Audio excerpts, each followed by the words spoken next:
Hello everyone, welcome back. It's been quite a while since I did a list of like top 5 guitars in a particular category. So today I thought we'd change that and talk about American guitars specifically and what are 5 American-made guitars that I think are a really great buy in 2026. These are all going to be used in vintage guitars. The price point is based on where these sell used, so any numbers brought forward will be in reference to the used price. I think for a lot of different models, right now is a really great time to buy as there's quite a bit of stuff on the market, so you have a lot of choices. And the prices have definitely calmed down on a lot of really great stuff. Gives more people access to gear, and we love that. Before we even get into the list, I think it's worth noting that I feel like a lot of companies in the last few years especially have really started doubling and tripling down on their import lines. There's a lot of good reasons for that. Obviously, it's a lot more cost effective and they can meet a certain price point when they have stuff built overseas, like Indonesia or Korea or China. Sometimes they can even put nicer pickups on guitars and then still sell them at a particular price. Now, the prices of those import guitars keep going up and up. It's getting to the point now that for only a little bit more than the new price of like an import guitar, you can get a used American guitar of a similar model that's going to be higher specs and made here in the States. So that's kind of what inspired this video, is to talk about some of those guitars where I think you can push up just a little bit and get into a proper USA guitar. Let's dig in. The first one we're going to start with is probably the best example of that. This is a Fender American Performer Stratocaster. This is the line that replaced the American Special line. So for number 5, I'm going to more broadly say the American Special or American Performer lines from Fender, particularly with their Strats and Tellies. These lines have always been offered as their slightly more budget-friendly option of their full USA-made guitars. For the longest time, I remember it was $9.99 for an American Special and then $12.99 for an American Standard. That's like early 2010s. And so yeah, for a little bit less than the regular American Standard, now the American Professional 2, you can get a USA-made guitar with a little bit different specs that are still really great and have that same level of build quality. This one in particular is from 2018 and comes from their American Performer line. This one is in Penny, which I think is a really great color. This example has been modified, now has an anodized guard and a different bridge. And I think that's actually a great example of what makes these cool, is that these are great modding platforms. If there's like a particular set of pickups you want to try and you want just a straight ahead Telecaster or Strat, going with an American Special or an American Performer can be a great way to do that. The bodies and necks are great. The included electronics are great too. They're just different than what's going to be offered in their flagship lines, but these are very good straight ahead Strats and Tellies. Lately, I've seen a lot of them for as cheap as around $900 if you're willing to get one that is maybe not in perfect condition. Cleaner ones will be around $1,000 usually. Maybe it'll be a little more if it's like a special color or something like that. But what I think is really great with these is that for only a little bit more than a newer like Fender Player 2 Strat or Telly, you can get an American Special or American Performer. And I think these are better in like every way. Better build quality, better hardware, usually better pickups and all that stuff too. So I definitely highly recommend pushing up a little bit and getting into something like this over some of the current Fender Mexico stuff. These lines are a bit better. I would definitely check them out if you haven't already. Number 4, we are going PRS, and we are going with their S2 line. This one in particular is the McCarty 594 thin line, so you get a thinner body, and you also get a bit shorter scale length. These are great straight ahead PRS guitars. Used, you can find these for about $1,200, which considering that the PRS SE import McCarty 594 goes for $999 new, for only a little more, you can get into a USA PRS. These have a lacquer finish and wood selection, all that wise. This is, as they say, a full fat PRS. They do save some money here on stuff such as the pickups. They are not as nice as the stuff you'll get in their core line, but everything else is here, and these are super solid. They stay in tune great. Nice fit and finish on it. Nice rosewood fingerboard on this example in particular. This is Thomas's guitar. This is not a shop guitar, as it has Dunlop. Is this Dunlop? Is that who makes these? Is it DiMarzio? I have them on my guitar too. I don't even know. We've got the DiMarzio clip locks. It's got locking tuners on this example. You will not get that if you buy these new. These are relatively new. I think they've been around for at least 5 years now, but still relatively new within the world of PRS's lineup. Obviously, a lot of the PRS core stuff is pretty expensive. Some of it gets quite unattainable. So for them to offer a USA line that is set neck unlike the CE guitars and otherwise kind of all the way there, I think these are great. I think these are a great value. And if you're looking for a good gigging workhorse guitar, if you're into PRS, these are tough to beat. As somebody who's more of a Gibson person, I'm probably not gonna grab this for my own tastes, but if you are somebody that wants the kind of the perfect engineering in the guitar that is, from a functional standpoint, like flawless. They're tough to beat, man. These are really, really great. And I've never played one that wasn't good, which I cannot say that about Gibson. Every PRS that I've ever played, whether it's been an S2 or a Core, has genuinely been really good. So that's pretty high praise. We're gonna plug this one in. I'm gonna make Thomas play it since it's his guitar.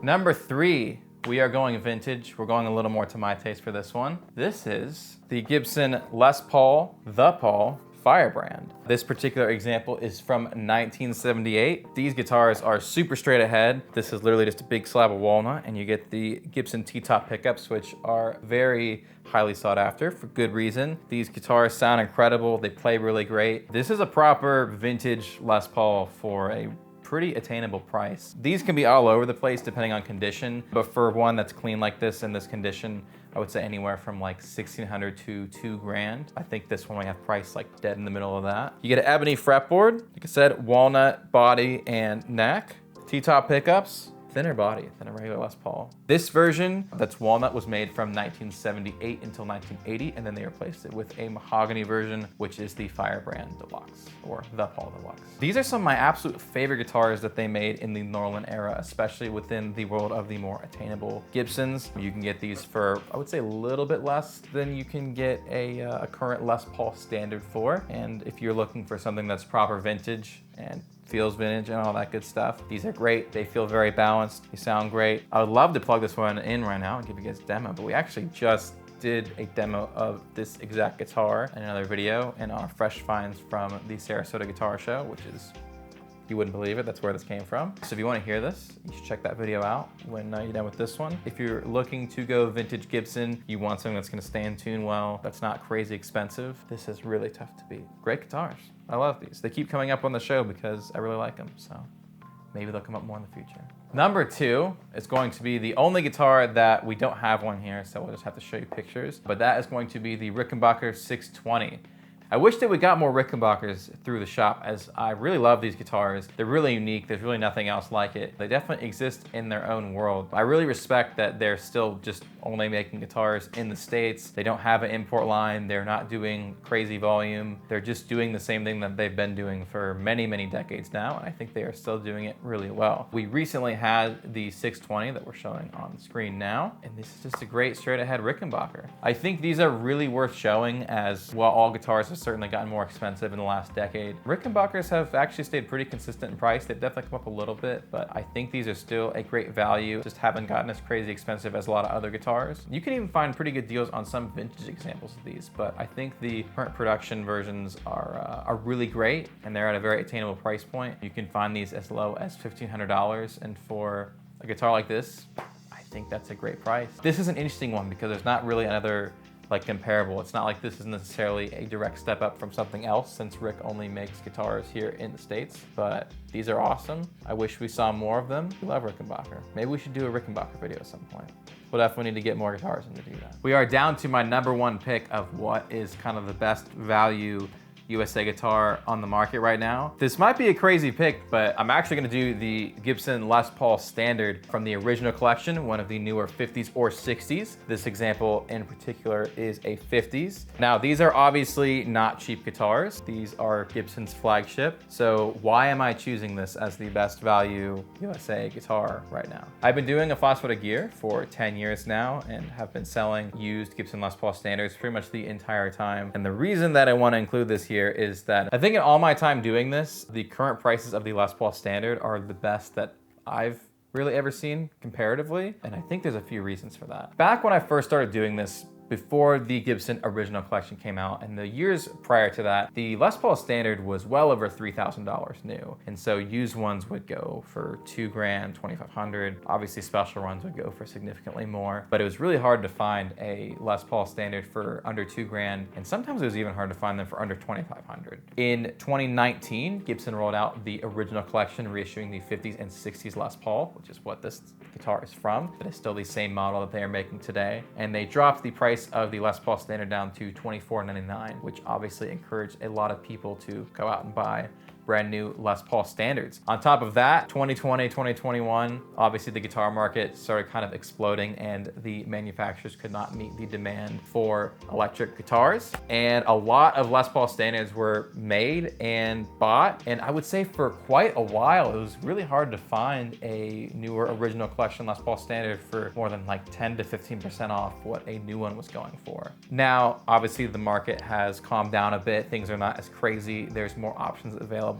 I think what that has led to has been more of these coming up for sale at a more attainable price. The last one of these that we had, we actually sold for only $1,900, which is pretty much the lowest that we've ever really sold Les Paul Standards that are in excellent condition in my whole time doing this.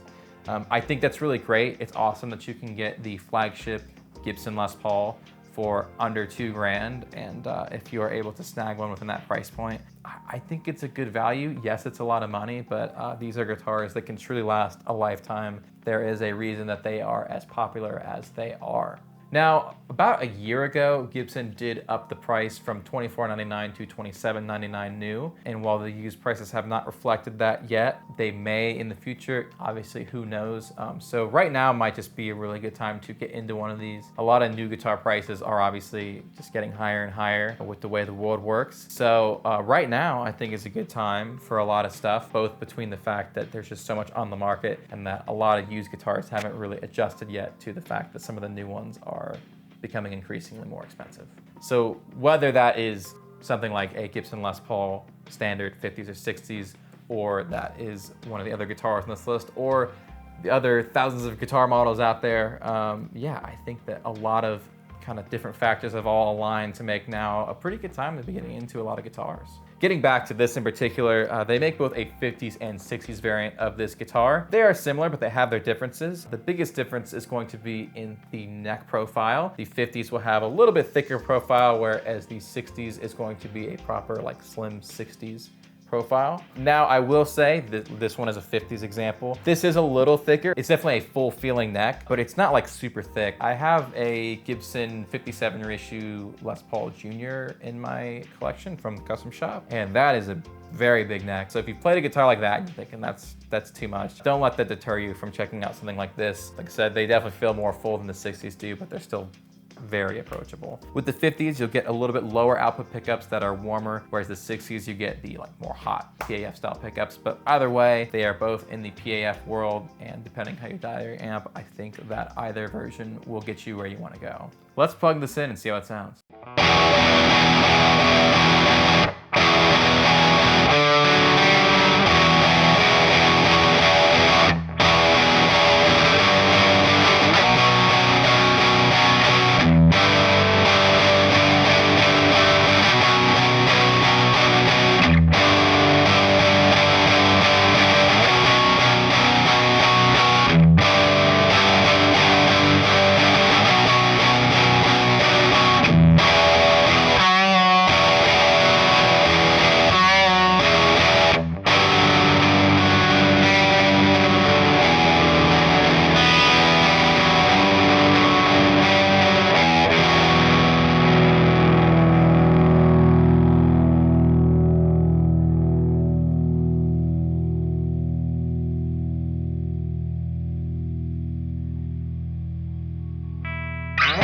So with a lot of the other guitars on this list, we talked about how they compare to the import equivalent. Now with Les Pauls, it's a little bit different. The Epiphone Les Paul Standard is only $699, so it is way cheaper than getting into a used Les Paul Standard, even at the price point they're going for now. Even if you get a really great deal, it is still way over twice what a new Epiphone Les Paul Standard costs.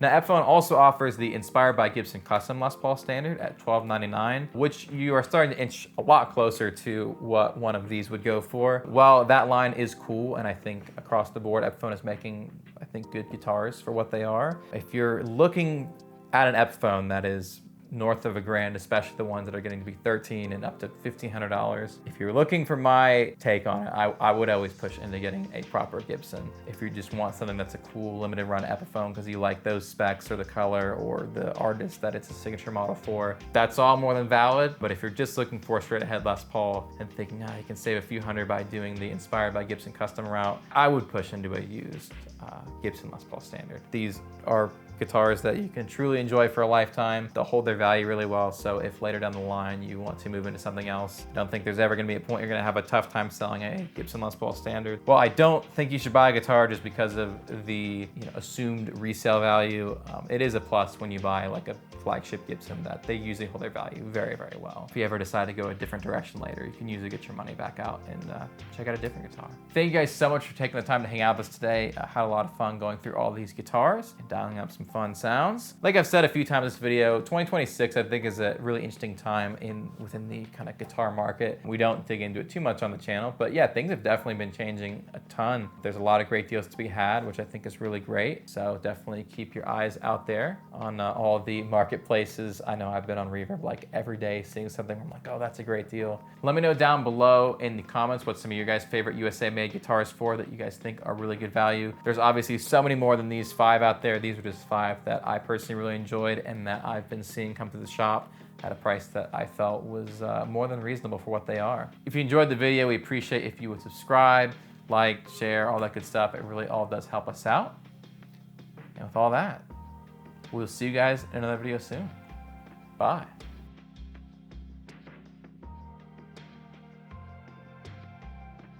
If you enjoyed this video, you may enjoy this one as well.